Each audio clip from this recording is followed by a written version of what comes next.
se abre para estar orando para a gente começar. Amém.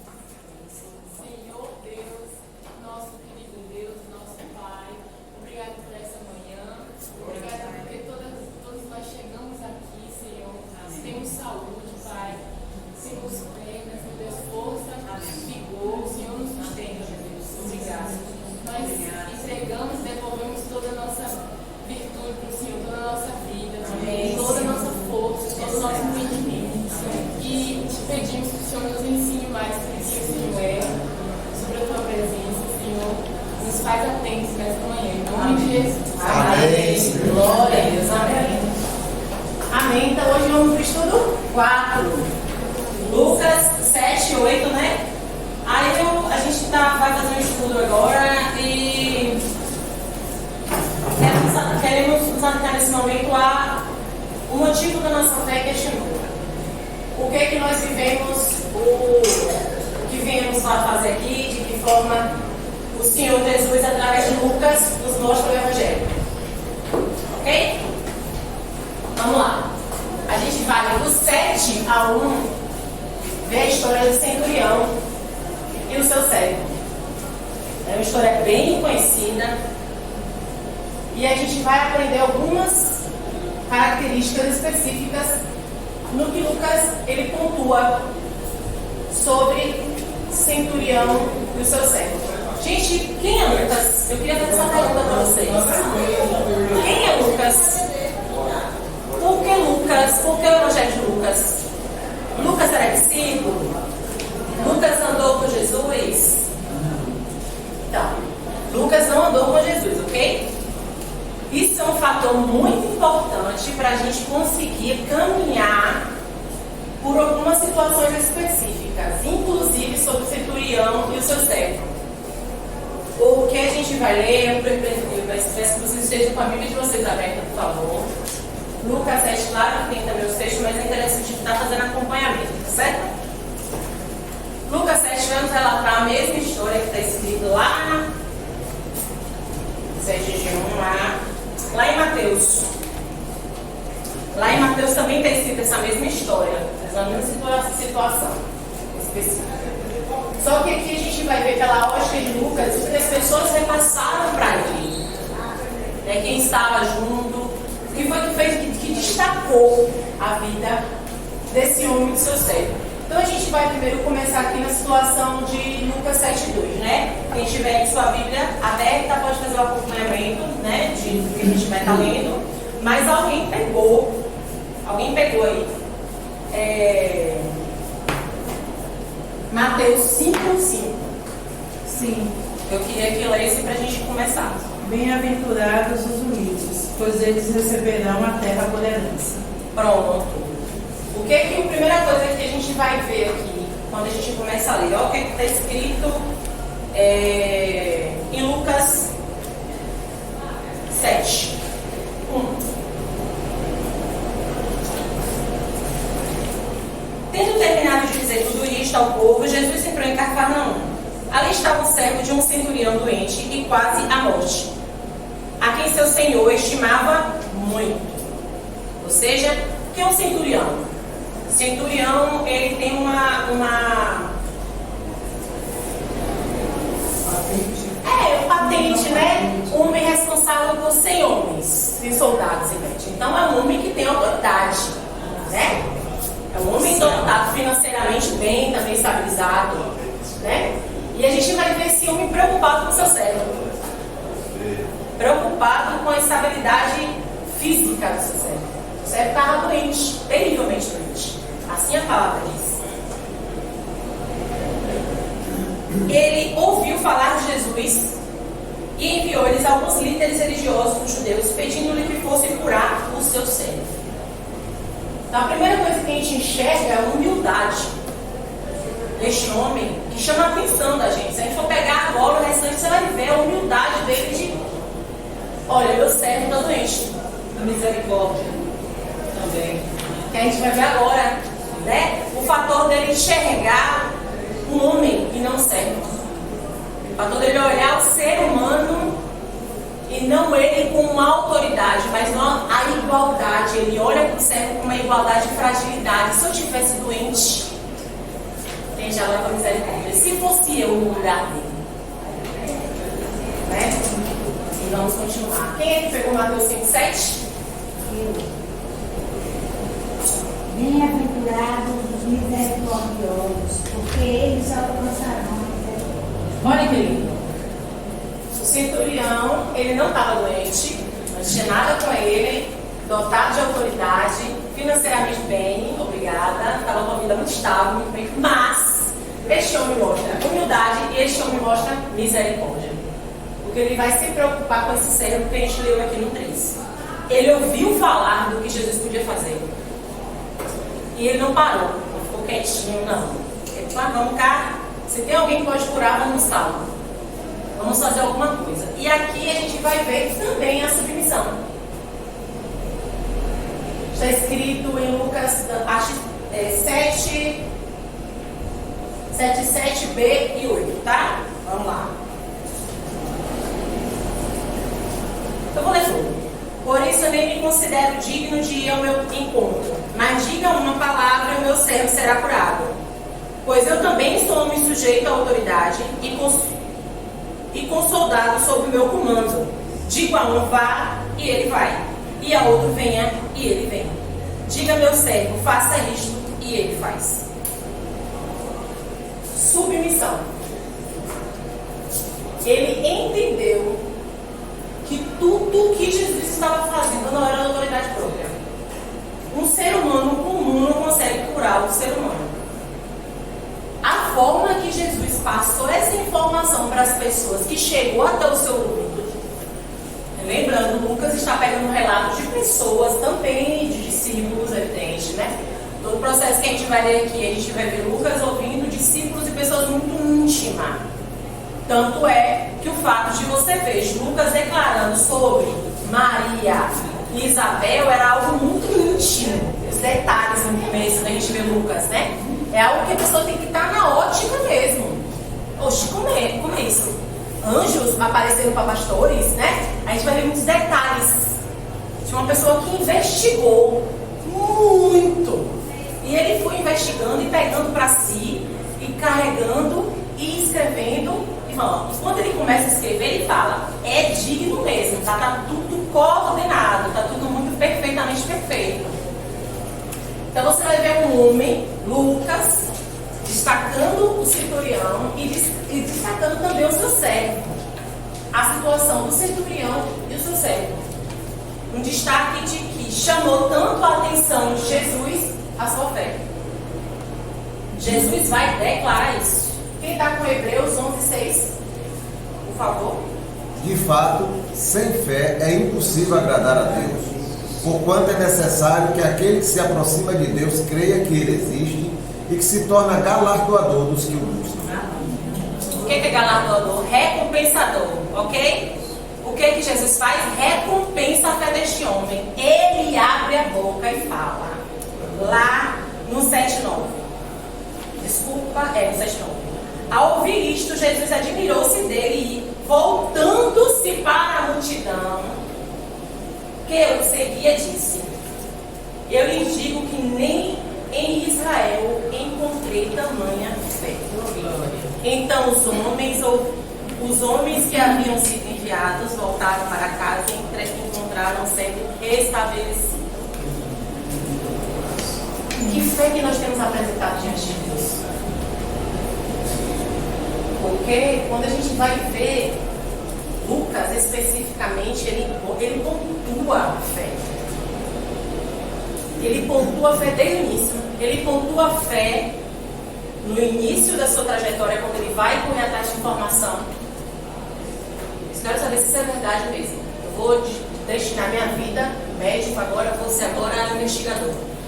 Aí agora ele vai atrás de informação e ele começa a falar agora sobre duas pessoas. Ele vai falar agora sobre Zacarias, um homem de fé, que vai para um lugar para sacrificar diante de Deus, um lugar santo. E vai falar de Isabel, e vai falar de Maria, e vai falar de encontro, e vai falar de fé. você pegar do começo, você vai ver Lucas pontuando fé, pontuando humanidade de Jesus e pontuando fé. Essa concordância de fé que a gente vai continuar vendo. Uma coisa interessante que eu vejo nessa passagem do centurião, irmãs, é que esse problema não foi resolvido por causa da fé de quem estava doente, mas sim por causa da fé do centurião. É interessante isso, né? Para você ver o poder que tem uma oração e a sua intimidade com Deus. A sua intimidade com o Senhor é muito importante, porque através dessa passagem a gente pode ver o milagre ser acontecido numa vida que não tinha fé, que não estava esperando aquilo. E Deus foi lá e fez, olha, é incrível isso, né? Então, se o Senhor mandar, quer dizer, o Senhor tem fé para isso, o Senhor vai fazer isso pelo meu servo, é incrível isso. Então, não dependia de quem estava doente, dependia de quem estava aos pés do Senhor. Não dependia de quem faz tantas coisas, mas depende daquele que tem fé em Deus para receber a bênção. Muitas vezes a gente pode receber bênçãos Não é isso? que nem pedíamos e nem sonhávamos. Isso. Mas foi Deus movendo o coração de outros para orar para ele. Exatamente. Então, como é bom você estar sempre, né, orando, buscando o Senhor. Intercedendo. Intercedendo. Essa intercessão que é algo necessário para o cristão, o entendimento de que nós somos limitados, sim. Né? O centurião ele foi com prova de fé e como alguém que podia auxiliá-lo. O único que podia fazer alguma coisa pelo seu servo que ele estimava e que ele amava, porque o estimar aqui está como algo íntimo, algo próximo, alguém que convivia de perto, porque quem tem muitos servos, hoje, vamos colocar para o dia de hoje, quem tem muitos funcionários, você não consegue perceber facilmente uma pessoa doente. Se você não tiver com convívio, principalmente muito. Já falando de uma pessoa que tinha seu comando 100 pessoas. E o foco naquele momento é só o trabalho, não vê o emocional. O emocional, o físico, né? E essa passagem mostra que é necessário ter essa sensibilidade, né? De você ter intimidade um com o outro, isso é muito importante, é muito válido.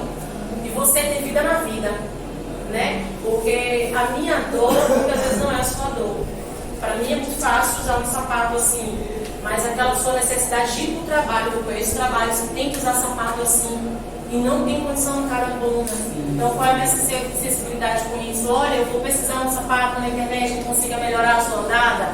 Essas coisas simples, sabe? Coisas simples, muito simples, que é rotineira, que faz muito bem no convívio, porque Deus ele é todo poderoso, ele tem tudo adorando ele.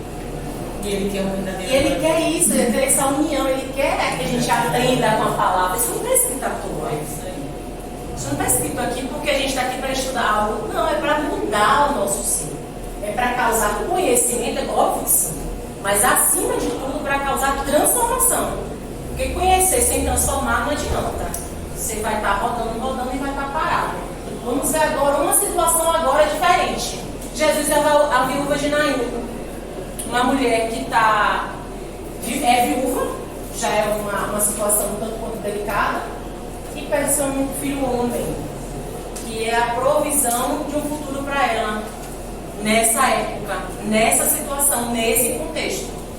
A gente está vivendo outro contexto hoje. Hoje a mulher tem uma independência absurda, né? Louvado seja Deus por isso, a gente tem muita liberdade mesmo, no sentido completo das coisas. Hoje a gente tem várias, tem comandos, tem voz, a gente fala. Mas nessa época específica aqui, não.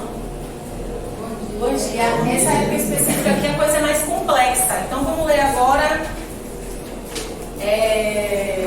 7:12, né? Eu coloquei aqui como bondade. De quem é a bondade? Do próprio Cristo. Jesus vai ao encontro, junto com a multidão de gente, vai ao encontro desta mulher. Na porta dessa cidade. Vamos dar um dia aqui. Logo depois, Jesus foi a uma cidade chamada Naim, e com ele iam seus discípulos e uma grande multidão. Ao se aproximar da porta da cidade, estava saindo o enterro do filho único, ó detalhe, do filho único de uma viúva. E uma grande multidão da cidade estava com ela. Essa mulher era amada.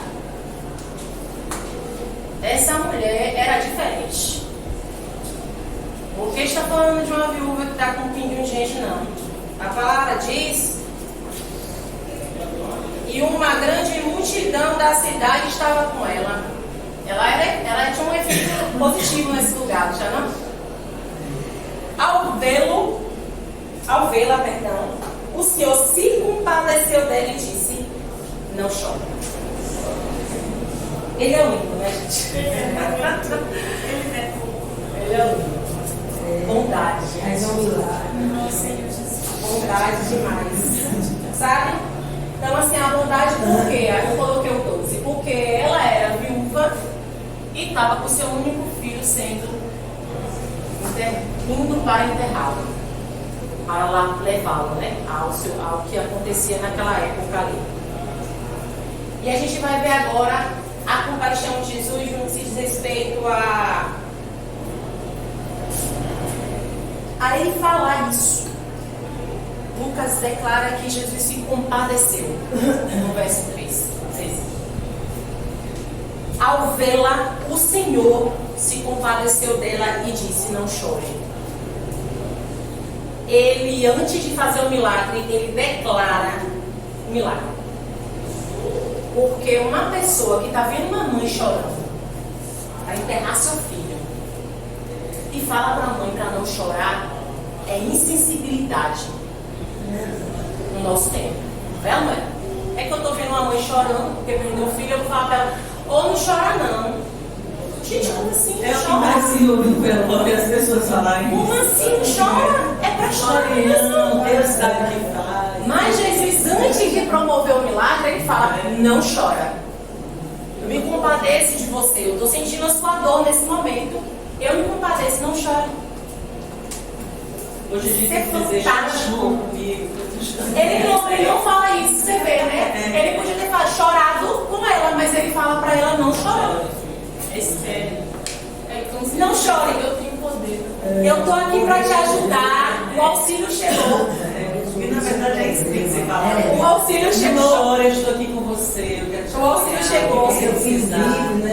O choro dessa viúva vai mais além do que a morte do filho, que já era uma tragédia. Sim. Era o significado que a partir de agora, dentro do contexto social da época, ela ia entrar na miséria, ela ia ser pedinte. Ela, que a mulher sem uma figura masculina, mesmo que fosse um filho mais novo, ela virava um objeto, já não era mais de segunda classe, era de terceira dentro da sociedade. Então ela já estava vislumbrando tudo na vida dela. Passa esse filme na cabeça. Decretado. E se você prestar atenção, fala, Marta. Tem um viúva também, de Elias, que o Senhor manda ele, quando ele pode, em Reis, segundo Reis. Eu não vou lembrar da parte que ele acaba entre eles, não é nada parte. E Eliseu, que ela morre, aí ela, esse é o homem de Deus, e meu filho morreu, aí ela bota Elias pra fora, né? Aí Elias pergunta: e aí, filho? Calma, cadê seu filho perto? Senhor, aí a fera fazendo: Senhor, essa pobre viúva, e só o filho maçã dele, e revive aquela. Eu chorei aquela parte, porque a gente tem uma coisa assim, de filhos, sobrinho que morreu. Amém. E as irmãs choravam sem sentir dor. Que a pessoa que perde um filho, aí seja apenas, ela gemia, chorava sem sentir dor.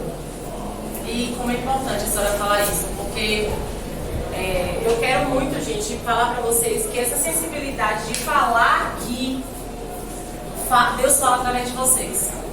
A senhora está acabando de confirmar uma coisa que o senhor falou comigo há duas semanas atrás. O senhor está confirmando agora. Então, se sensibilize. Na hora que vier a palavra, fale. Não é à toa que a senhora está falando isso, tá? Em nome de Jesus, obrigada, Pai. De jeito nenhum. Porque Deus sabe. Porque um filho é um neto, né? E é uma situação difícil. Aí a gente. Eu tô assim, quer de ver, né? A gente ora, amanhã eu me ajude de oração. O meu grupo de oração, vocês, como foi o grupo da Débora. Mas a gente. Se fosse questão de financeiro, graças a Deus meu filho tem, pode nesse bolso, cara. Ele amanhã fazia até de um mês para poder salvar tudo. Mas está na mão de Deus. Ok. Quem causa o milagre? Deus. E eu confio. A pessoa de Deus Jesus está Cristo. falando por ele. Amém. Amém. Confia. Amém. Ela não é evangélica. Pai, Deus sabe de todas as coisas. Corra atrás. Deus Corra seus atrás. meios. Você está fazendo oração, Deus está fazendo isso. Está tratando por outra. Tá mesmo. Então vamos lá. E aí a gente continua, né? Bondade, compaixão, milagre. Que está no 15. O jovem sentou-se e começou a conversar e Jesus o entregou a sua o testemunho de Jesus através de nós. Olha o que o texto vai falar no 17. Essas notícias sobre Jesus espalharam-se por toda a Judéia e regiões circunvizinhas. Nada na nossa vida é sem propósito. Absolutamente nada, nem pessoas estão à toa no nosso meio. Deus não é desorganizado nem é pego de surpresa. Não existe essa com Deus. Deus é extremamente organizado. E Ele é o Todo-Poderoso. A Ele a honra, a glória, o louvor. Porque por Ele, para Ele, todas as coisas. Amém. João e seu chamado. Lucas, a gente vai ver do 7, do 18 ao 35, eu peguei poucas, né? Porque são muitas as situações. E João é uma pessoa que eu estudei um pouquinho a vida dele para poder dar a primeira palavra na minha vida. Fui para uma igreja, para a igreja me convidaram para dar a palavra. E João, eu estudei muito sobre ele de João. Então, João é uma pessoa que me chama muita atenção mesmo, sobre as circunstâncias, prisão, dúvida. Eu coloquei isso aqui porque o que acontece aqui quando a gente vai ler Lucas 7 do 18? A gente vai ver que os discípulos de João, no 18, contaram em todas essas coisas, chamando dois deles. Não. Os discípulos de João contaram em todas essas coisas, chamando dois deles, enviou ao Senhor para perguntar-lhes: és tu aquele que deveria vir? Ou devemos esperar outro? O que acontece aqui? João está o quê? João está preso. E está sabendo tudo o que está acontecendo com Jesus. Está acontecendo, está curando, está fazendo, acontecendo. Então ele está lá preso. Jesus é o percussor, não é isso, gente? É o que preparou o caminho para. O João é o que prepara, João. É o que preparou o caminho para Jesus. A gente sabe disso, ok? A gente sabe disso, certo? João sabia disso, certo? João sabia disso, ele falou lá. Raça de vidas. Onde estava na ousadia absurda. Mas aí João vai lá e manda perguntar isso para Jesus. Em Mateus 11, 26, né? 26. Em Mateus 11, de 2 a 6, ele manda mesmo questionar quem é Jesus. Entendeu? Porque ele vai falar sobre isso. E aí a gente vai ver as circunstâncias, prisão e dúvida. Ou seja, o que acontece naquele tempo com João faz com que as emoções dele se destabilizem. A ponto do que aconteceu ontem na pregação, que palavra, louvado seja Deus, a ponto da pessoa, as emoções afundarem a pessoa de tal forma quando ela duvidar daquilo que ela já é e daquilo que ela já crê. Olha a situação. João já era um precursor, declaradamente, ele viu Deus falando com Jesus Cristo: esse é meu filho amado. Ele fala que não tem condição de batizar Jesus. Ele faz tudo isso, mas a prisão faz com que ele duvide. Todos estão suscetíveis a isso. Todos. Óbvio. Por que Deus faz questão de mostrar as fragilidades na palavra dos homens que passaram? Essa é uma das maravilhas da Bíblia que Exato. caracteriza a Maravilhoso. veracidade da Bíblia. Mostra Perfeito. A realidade, nós, seres humanos, e Deus, com o seu poder, entendendo a fragilidade da gente pós-pecado. Ou seja, distanciamento da sua pessoa. Vamos lá. Está escrito no 18 e 19, o que eu acabei de ler, ok? Que ele mandou perguntar, certo? Jesus é a resposta. Olha o que ele fala no 20. Ele manda perguntar para a pessoa certa. Ele não fica perguntando para um e para o outro se Jesus é. Não. Ele chama dois, vai perguntar a Jesus se ele é mesmo a pessoa que tem dentro. Olha o cuidado que a gente tem que entender a palavra. Quem é que está indo buscar a resposta? Cartomante? Signo? E aí? Adivinho? Eu conheço gente que todos os dias vem signos. E é crente. Qual é a nossa fonte de busca? Aqui está dizendo que João fez a coisa certinha. A instabilidade dele não fez com que ele fugisse da realidade, não, tá? Ele ficou na realidade. Ele mandou perguntar para Jesus. Está escrito lá, ó. Disseram-lhe a Jesus aqueles homens, dirigindo-se a Jesus, aqueles homens disseram: João Batista nos enviou para te perguntarmos: és tu aquele que haveria de vir? Ou devemos esperar o outro? A pessoa certa, a pergunta certa, mesmo com as emoções todas erradas, ok? Testemunho. E vai receber a resposta certa. Louvado seja Deus. Testemunho. 29. Quem testifica a nossa fé? Quem pode justificar a gente diante de Deus? Pela nossa fé. É o próprio Jesus. Jesus faz todos os sinais. Tudo. Chamo vocês, porque como aqui o tempo é curto, todos os sinais, chama os discípulos, não fala nada para os discípulos, só mostra os sinais. Vê aqui, ó. Vê, eu faço. Boa tarde. Eu vou botar com isso. Naquele momento, Jesus curou muitos que tinham, 21. Naquele momento, Jesus curou muitos que tinham males, espíritos malignos, e concedeu visão a muitos que eram cegos. Então ele respondeu aos mensageiros: voltem e anunciem a João o que vocês viram e ouviram. Os cegos veem, os aleijados andam, os leprosos são purificados, os surdos ouvem, os mortos são ressuscitados e as boas novas são pregadas aos. Resposta direta. Jesus aqui falou para ele: ô filho, não fica assim não. Porque muitas vezes a gente está que nem crente bebê, né? Qualquer coisa está chorando, reclamando. Jesus foi direto. Jesus, por diversas vezes, é direto com a gente. Eu sei que dói, gente. Estou falando aqui que. Mas ele é direto. Ele pontua. E ele pontua. Você está vendo aqui? Leve para ele a informação. Olha o que acontece sobre o testemunho. No 29. Todo o povo, até os publicanos, ouvindo as palavras de Jesus, reconheceram que o caminho de Deus era justo, sendo batizado por João. Jesus, depois que os discípulos saem, que está escrito aqui, ó, no 24, depois que os mensageiros de João foram embora, Jesus começou a falar à multidão a respeito de João. Só depois que os discípulos vão embora, foram levar a mensagem que Jesus começa a justificar quem João é. Quem conhece a nossa personalidade é Deus. Quem nos fez foi Ele. Então Ele sabe exatamente como tratar cada um de nós. Eu falei pro pai, no dia que ele está aqui, que eu falei: pai, o senhor foi duro com o João. Não, ele foi do jeito que deveria ser com João. A personalidade de João deveria ser tratada dessa forma. Às vezes eu não posso ser tratada assim, porque ele me conhece. Mas às vezes, Pingo tem que ser tratado assim. Entende?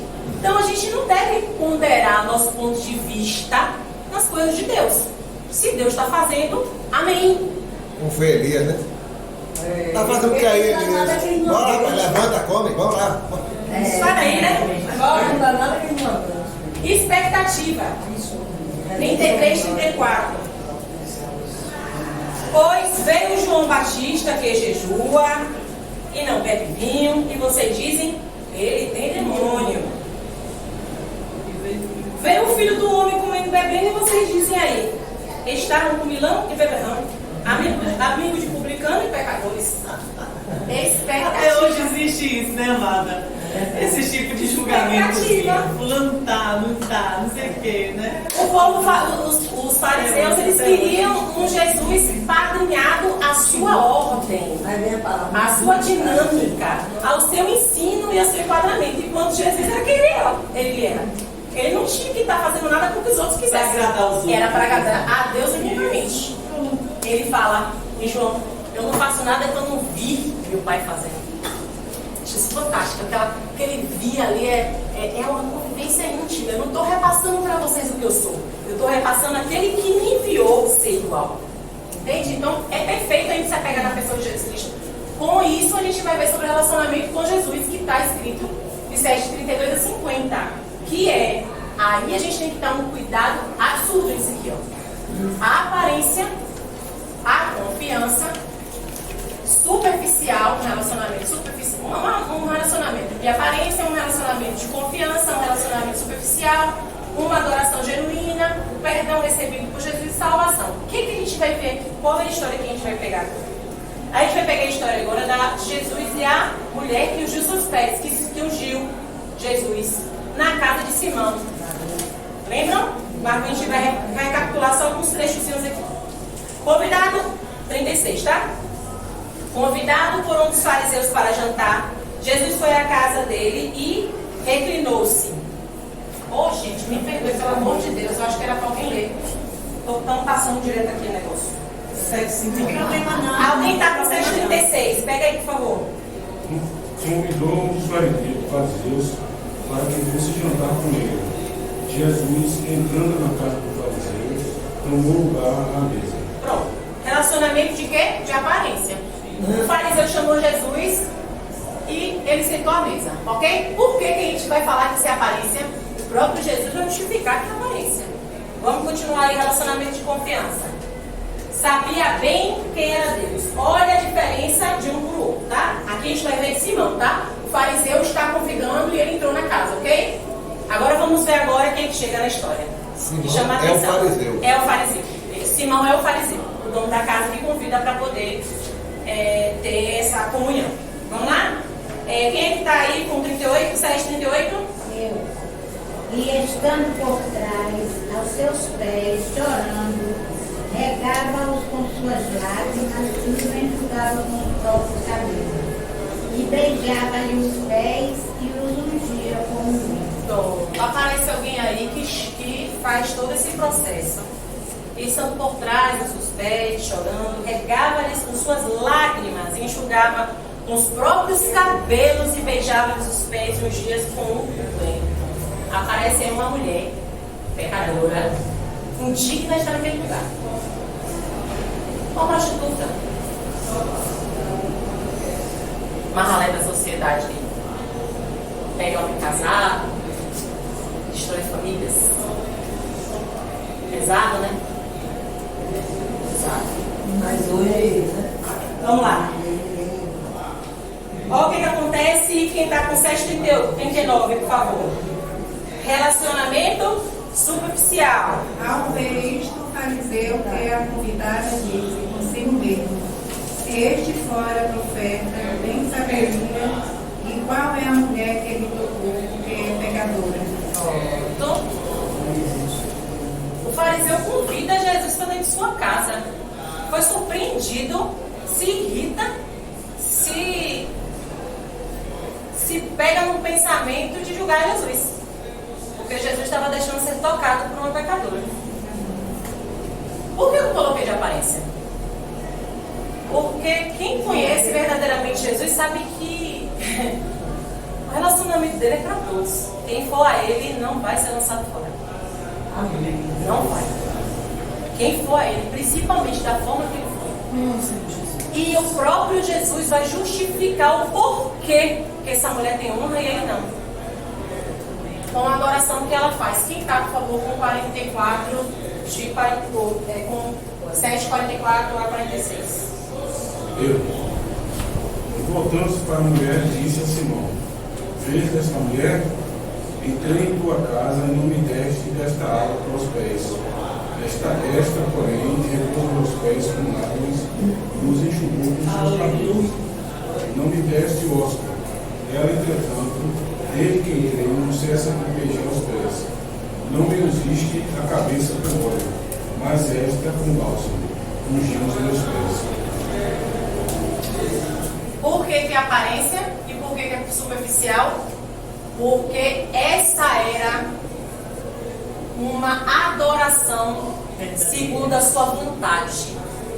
existia ordenança, existia princípios para receber algum convidado em sua casa. Da forma que vem como Jesus vem, né? Jesus vem como o quê? Alguns diziam que era profeta, outros diziam que era um homem. Era ele, esse ilustre que estava entrando na casa do fariseu Simão. Só que ele não faz isso. Jesus vai lá e aponta. E olha para isso. Será que a gente ia gostar de um apontar de Jesus dessa forma? Será que a gente não fica desagradado quando Jesus aponta nosso pecado? Eles apontam, gente. Você vê que o relacionamento desse fariseu que convidou Jesus, ele convidou apenas por uma formalidade, vamos dizer, por seu algum interesse. Porque preste atenção aqui. Quando ele viu a prostituta fazer tudo isso aí, ele disse aqui, ele ainda duvidou de Jesus. Ele pensou, falando consigo mesmo, ele está pensando, não é isso? Aí Jesus responde a ele. Né? Exatamente. Jesus vê tudo isso. Exatamente. E aí a gente vai entender isso agora aqui, ó, sobre o perdão. Porque exatamente Jesus vai pontuar o tipo de relacionamento que ele quer. Você quer me dar um sacrifício diferente daquele que eu quero. Eu quero e eu tenho uma ordem específica de sacrifício. A forma que eu quero, primeiro, é seu coração. Contrito a mim. Porque essa mulher chega entendendo como ela deveria orar. Orar numa adoração. E além de duvidar, ele condena até a Jesus. Sim. Porque ele diz que se Jesus, se ele fosse profeta, saberia que aquela mulher não vale nada. E exatamente por isso que a gente tem que entender quem Jesus é. Para entender a nossa miserabilidade. E a partir do momento que a gente olha para o outro e a gente vai entender isso aqui agora, vamos continuar. Perdão, 7,47, por favor, alguém pega. Por isso te digo, perdoados lhe são os teus muitos pecados, porque ela muito amou, mas aquele a quem pouco se perdoa, pouco ama. É isso aí. O que acontece aqui? Pouco se perdoa. Jesus vai fazer uma parábola agora. Jesus vai falar bem assim para ele: Simão, no texto 40, tenho algo a lhe dizer. Dize, mestre.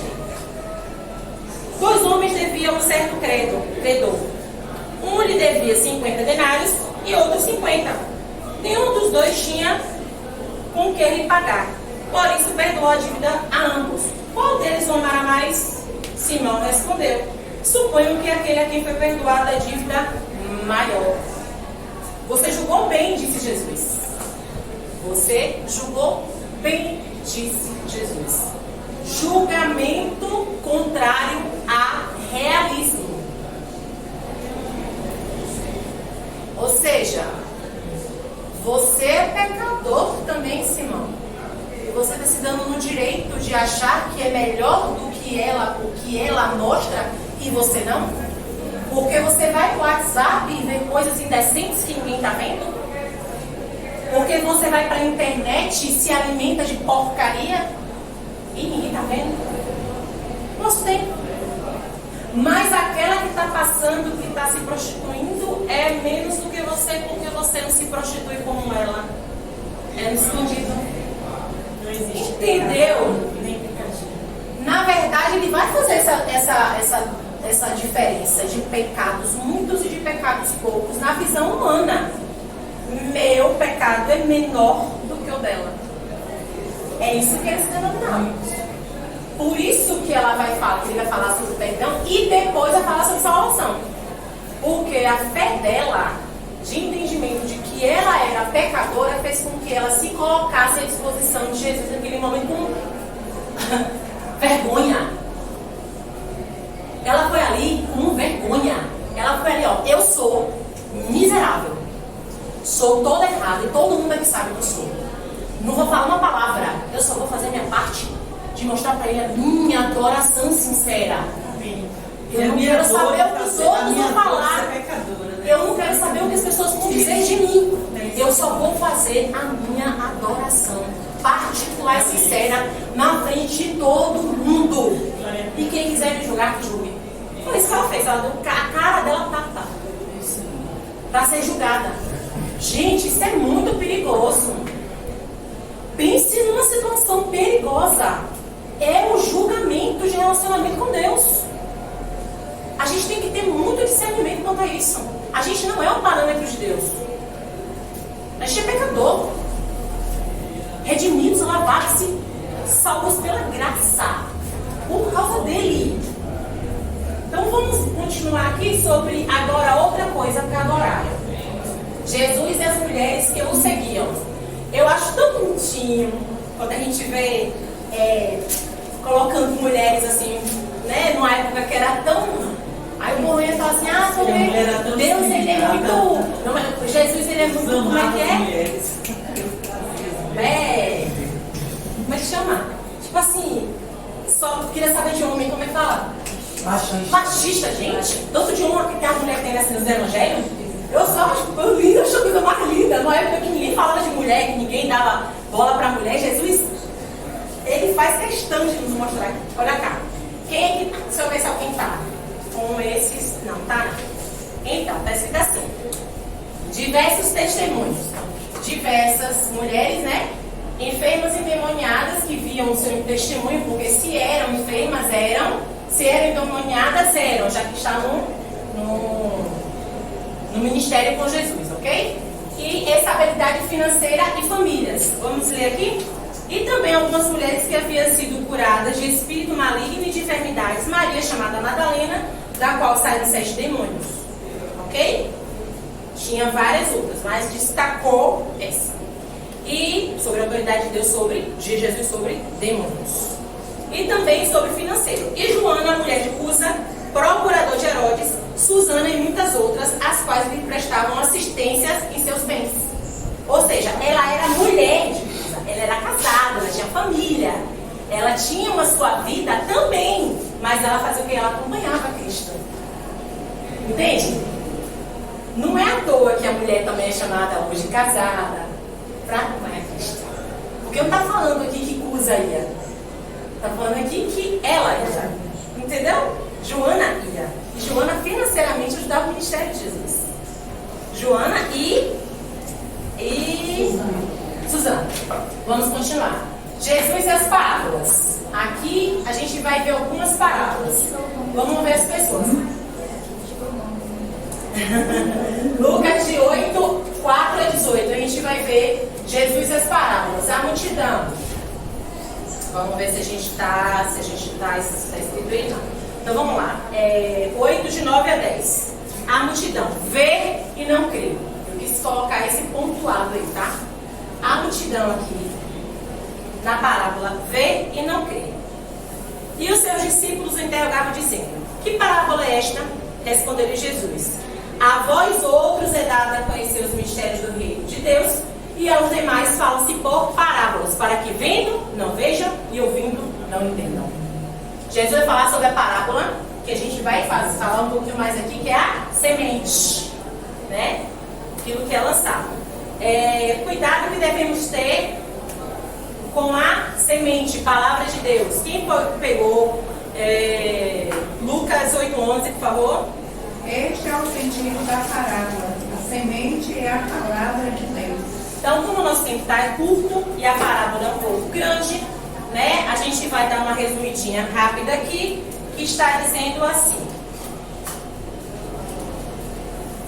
Depois disso, Jesus ia passando pelas cidades e povoados, proclamando as boas novas do reino de Deus.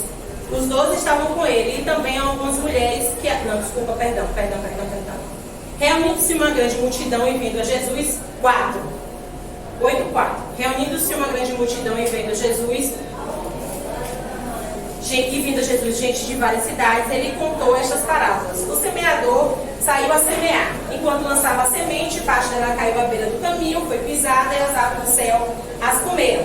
Parte dela caiu pelas pedras e quando germinou as plantas secaram, porque não havia umidade. Outra parte dela caiu em espinhos, cresceram com ela e sufocaram as plantas. Outra ainda caiu em boa terra. Cresceu e deu boa colheita a 100 por 1. Tendo isto exclamado, aquele que tem ouvido para ouvir, ouça. Pronto. Jesus dá uma parábola e ninguém entende nada. Inclusive os discípulos. Os discípulos não entendem. A multidão ele vai justificar. Que a gente acabou de ler no No 8. E os discípulos interrogaram, dizendo: que parábola é esta? Jesus disse: a vós outros é dado a conhecer os mistérios do reino de Deus. Aos demais fala-se por parábolas, para que, vendo, não vejam, e ouvindo, não entendam. A multidão estava só a fim de ver o rebuliço acontecer. O que é que está acontecendo? Esse homem faz milagre. Vamos mandar. Tem milagre de pão hoje, vamos comer pão. A multidão estava nessa pegada. E Jesus estava colocando lá as parábolas para... E ele explica por que ele colocou parábola. Que era para ouvir, não entender mesmo. Porque para eles não estava preparado. A gente vai ver depois, lá em Atos, outras coisas acontecendo nessa justificativa. A semente, né? Que foi acabado de ler.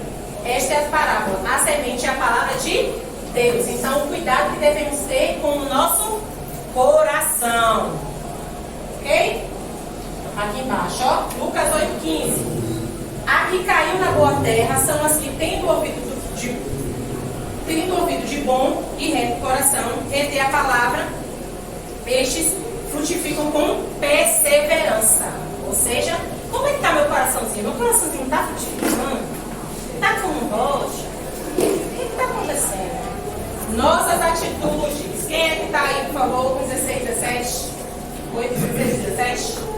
Ninguém, depois de acender uma candeia, e cobre com um vaso ou põe debaixo de uma cama. Pelo contrário, coloca-a sobre um velador, a fim de que todos que entram vejam a luz. Nada há oculto que não seja de manifestar-se, nem escondido que não venha a ser conhecido e revelado.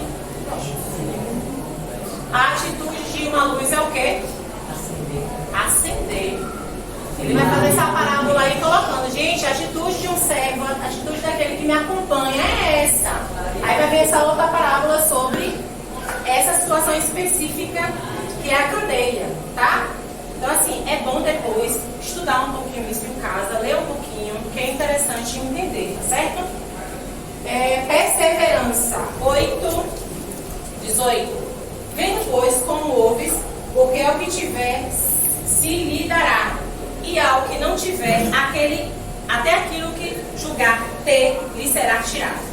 Bem, a gente sabe que nossa vida aqui, a rotina, assim como João, pode chegar em circunstâncias um tanto quanto complicadas, delicadas, e a gente sucumbir na fé. Isso pode acontecer. Isso não deve ser uma continuidade de vida, uma rotina de vida. Porque senão Jesus não faria questão de deixar declarado que João enfraqueceu, que Elias enfraqueceu. Homens, né? Uau, enfraqueceu. Ou seja, a fragilidade deles é nossa também. Então a gente não se deve se achar tanto, nem se achar menos, porque o próprio Senhor está dizendo: veja, pois, como ouves, porque ao que tiver, lhe dará. E ao que não tiver, até aquilo que julgar ter, lhe será tirado. Persevera. Entende? Caiu. Levanta de Deus. Persevera. Persevera. Tá difícil hoje, não tem problema não, vai ficar melhor. Ok? Inclusão. Fé em Jesus. Família de Deus. Vamos lá. Bora rapidez aqui. Misericórdia, passou rápido hoje. Quem é que tá aí, por favor? Eu vou ler, gente, para poder ser mais rápido. Isso. Família de Deus. Obediência e submissão a Jesus. Família de Deus. Vieram ter com ele sua mãe e seus irmãos, e não podiam aproximar-se por causa da concorrência de povo. E lhe comunicaram: tua mãe e teus irmãos estão lá fora e querem ver-te. Ele, porém, lhe respondeu: minha mãe e meus irmãos são aqueles que ouvem a palavra de Deus e a praticam. Ou seja, eu ouvi agora, estou praticando, sou família de Jesus. Quem está dizendo isso aí? Agora eu estou ouvindo. Quem está fazendo segundo meu coração? Não está dizendo que é de Jesus, não. Entendeu? É ele que está dizendo isso. Ele está dizendo que aquele que ouve e obedece, todos, ele vai colocar como família dele. Entende? Ele mesmo que justifica. Nós somos co-herdeiros por causa de Jesus, não é por causa de nossas obras. Nossas obras identificam que somos dele. A autoridade de Jesus. 8, 22 e 25. Aconteceu que um daqueles dias entrou ele no barco, em companhia dos seus discípulos, e disse: passemos para outra margem do lago. E partiram. Aí o 25 vai falar: então lhes disse: onde está a vossa fé? Eles, possuídos de temor e admiração, diziam uns aos outros: quem é este que até os ventos do mar e as ondas repreende e lhe obedecem? Discípulos, a aprendizagem e submissão à autoridade de Jesus. Os discípulos estavam passando pela tempestade para entender que tudo estava debaixo da autoridade de Jesus, inclusive ondas, inclusive água, coisa que a gente acha, não, ele tem autoridade sobre isso também. Tem nada que ele está sem autoridade. E os discípulos precisavam, com isso, entender sobre a inclusão, sobre a fé ser algo inclusivo. Todos que têm fé podem chegar a Jesus, ao trono da graça. A fé faz com que a gente entre como família e a gente veja a autoridade de Jesus em todas as áreas, inclusive na área natureza. Não, Deus não quer isso. Se você orar, pode ter certeza, irmão, na fé e batendo de acordo com a vontade de Deus, o negócio muda, porque ele vai falar lá em Tiago, ele vai dizer sobre isso lá em Tiago, né? Que Elias era homem como nós e que ele orou. Choveu e choveu. Então, se ele está dizendo isso, cabe a nós às vezes manda na natureza, né? Os improváveis. Jesus, às vezes, ele manda na natureza. Às vezes a pessoa não faz igual o homem prudente, constrói a sua casa na beira de um rio. Então aí é falta de prudência, porque você tem que sair dali e fazer sua casa em outro lugar. Né? Inclusão. Fé em Jesus. Inclusão. Improvável. Olha o que acontece. Jesus vai, depois da tempestade, ao encontro de um improvável. Improvável. Um endemoniado em Gadara. Né? Um endemoniado que ninguém queria ver. O homem trancava ele, arrancava. Ele fez um estudo maravilhoso sobre isso também. Eu amo também essa parte específica de misericórdia de Jesus. A inclusão dele, para mim, é algo fantástico. Olhar para todo mundo como provável e não como improvável. Virar a chave. Não olhar o outro como não tem condição de ser salvo, mas tem condição de ser salvo. Aí a gente vira a chave quando olha para esse homem sozinho num lugar que ninguém quer ver com ele. Todo mundo lança esse homem para lá, para longe, ninguém quer ver com ele. E acontece Jesus ir lá e resgatar essa alma. Logo ao desembarcar, veio da cidade ao seu encontro um homem possesso de demônios que havia muito não se vestia, nem habitava em casa alguma, porém vivia em sepulcros. E aí vai para o 39. O Senhor Jesus mandando, primeiro o Senhor mostra o que ele é. Aqui a gente vai fazer o mesmo caso. Isso mostra que ele era um endemoniado que vivia em sepulcros, que não se vestia, não tinha família, estava sozinho, ok? Aí agora vai falar o que Jesus fez com esse homem. Jesus cura esse homem, liberta esse homem, e esse homem pede para ir com ele, tá? Deixa com você, aqui não tá para mim não, tá horrível. Tá horrível ficar aqui porque aqui eu sou escória. Jesus, epa! Olha o que Jesus fala. Volta para casa e conta aos teus tudo o que Deus fez por ti. Então ele anunciava por toda a cidade. Ele não foi. Agora, já entendi meu chamado para falar para todo mundo. Para todo mundo que o Senhor é. Ele não só. Então ele foi assinado por toda a cidade com todas essas coisas que Jesus lhe tinha feito. Todas estas coisas. Talvez para mim e para você agora, para você e para mim, seja pouco todas essas coisas. Talvez seja pouco o sofrimento do outro. Mas a palavra diz todas estas coisas. Deus, ele se preocupa com detalhe, tá? Jesus, ele se compadece de nós. Pequenos detalhes. Todas estas coisas, está dizendo, o ângulo do que se enchia nele por dentro, nas pessoas por fora, naquela cidade, naquele local, naquelas pessoas que moravam próximo. Na segunda vez que Jesus voltou para Decápolis, que é onde estava o Gadareno, já foi uma multidão que foi recebê-lo. Já foi recebê-lo, não botar para fora. Porque eles aqui botam para fora. Expulsa Jesus com medo. Agora, quando Jesus volta, esse anúncio deste homem que foi curado. Talvez seja você na família. Talvez seja você no trabalho. Talvez seja você na faculdade. Talvez seja você numa multidão em receber Jesus. Sendo como João. Preparando o caminho. É isso aí. Aleluia. Vamos lá, gente. Eu tenho que falar pastor. Família, Jairo e sua filha de 12 anos. Aqui a gente está vendo sobre a inclusão, tá? O que Lucas declara sobre tudo o que acontece, incluindo pessoas e famílias diferentes, situações distintas. Situações distintas e declaração de acolhimento, ok? Vamos agora para Jairo. Sua filha com 12 aninhos, não é isso que a gente conhece? O que acontece? Jairo vai à procura de quem pode fazer um milagre, ok? Não é isso? Jairo fica sabendo e parte porque a sua filha está horrivelmente doente para morrer, certo? Ele não para, ele entende que Jesus Cristo é Jesus Cristo, que ele tem poder e a salvação dele, da vida da filha dele está ali, dependendo disso. Ele parte, corre e vai atrás de Jesus. E Jesus tem um encontro nesse tempo com quem? Com uma esquecida. Olha a outra esquecida aqui, outra improvável. Uma mulher de fluxo de sangue. Não, desculpa, não foi Jesus que teve o encontro. Ela que foi ao encontro. Só queria um pedacinho. Ela arranca o poder de Jesus. Virtude.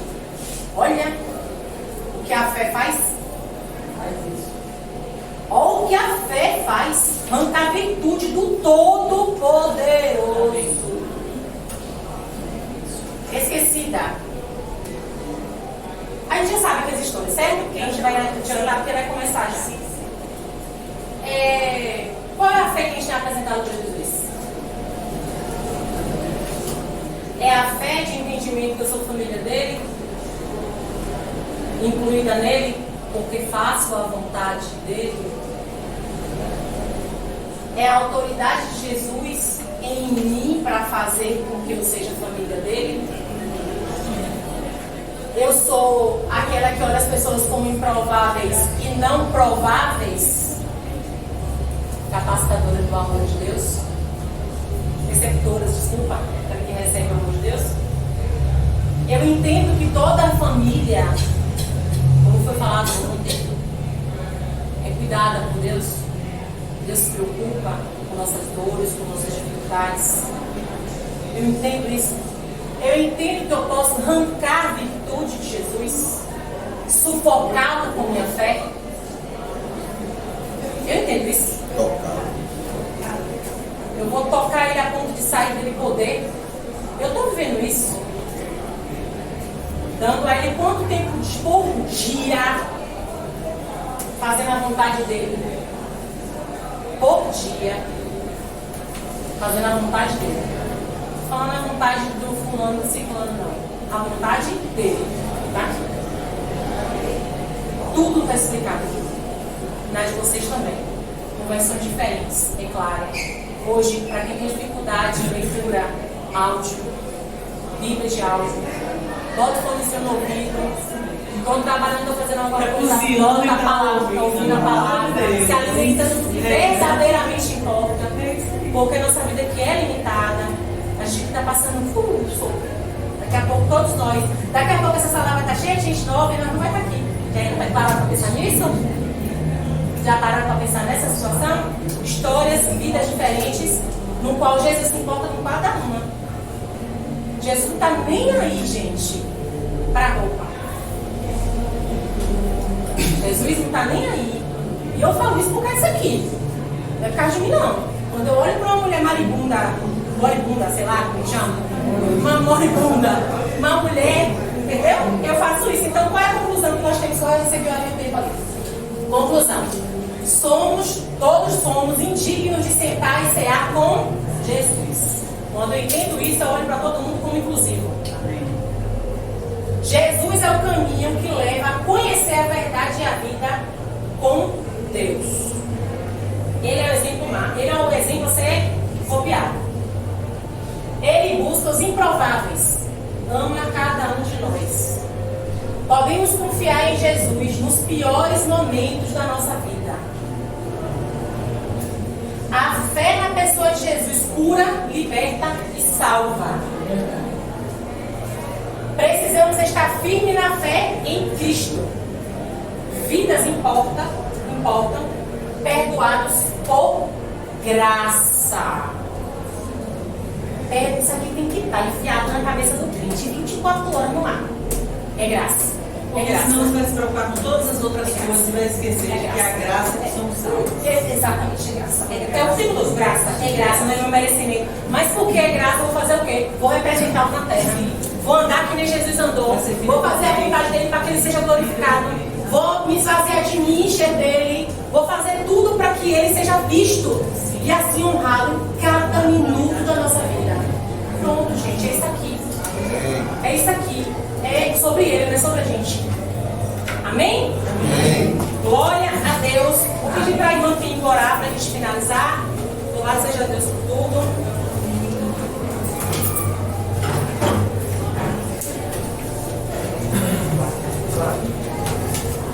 Senhor meu Deus, louvado seja o Senhor, meu Pai, agradecido, exaltado, eternamente. Amém, Pai. Não temos palavras, Senhor, para agradecer, porque o Senhor usou a tua filha, o Senhor ungiu nossos corações, nós podemos aprender mais de Ti, Senhor, e sabemos como podemos Te agradar. Senhor, e a tua palavra diz que não tem forma melhor de Te agradar do que fé. Que o Senhor possa nos ajudar cada vez mais, que nós possamos crescer, nós possamos nos santificar, não para mostrar nada a ninguém, não para sermos melhores, mas para que nós tenhamos visibilidade aí no teu trono, meu Pai. Precisamos ser visíveis a Ti, meu Pai. E se nós não fizermos o que essas pessoas, o que o Senhor nos ensina na tua palavra, o Senhor não nos envelhecerá, meu Pai. Precisamos ser visíveis, não pelo mundo, não queremos a visibilidade do mundo. Queremos o teu olhar, Senhor. Amém. Muito obrigado, nos dá uma semana de paz. Nos ajuda, meu Pai. Esta é a oração de Jesus. Amém. Amém. Amém. Glória a Deus.